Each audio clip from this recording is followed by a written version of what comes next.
বিসমিল্লাহির রহমানির রহিম। আপনার কষ্ট, আপনার সমস্যা, আপনার পারিবারিক সমস্যা বা অর্থনৈতিক দৈন্যদশা, যে কোনো বিষয়ে আপনার সমস্যা আপনার নিজের কাছে পাহাড় সমান। অন্যের কাছে বলতে যাবেন, তার কাছে তো এটা এক দুই লাইনের গল্প মাত্র। এই পৃথিবীর নিয়ম বড়ই অদ্ভুত। আপনি জীবিত থাকাকালীন আপনার যত সমস্যা, ক্রাইসিস মুভমেন্ট, তখন আপনার খবর কেউ নেবে না, আসবে না।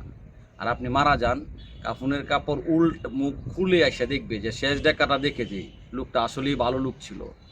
অথচ আপনি জীবিত থাকাকালীন এই আপনার আত্মীয় স্বজন, আপনার শুভাকাঙ্ক্ষীরা যদি আসতো, একটু অল্প অল্প করে খবর নিত, তাহলে কিন্তু বিভিন্ন ধরনের হেল্প বা বিভিন্ন ধরনের সহযোগিতার কারণে আপনার দিনগুলো ভালোই চলে যেত।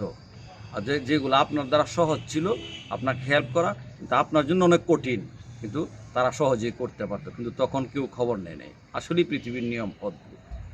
অর্থ থাকলে গোটা পৃথিবীর মানুষ আপনার কাছে আসে বসবে, আপনার সাক্ষাৎকার নিতে চাইবে। আর অর্থ না থাকলে আপনজনও পরিচয় দিতে লজ্জা পায়।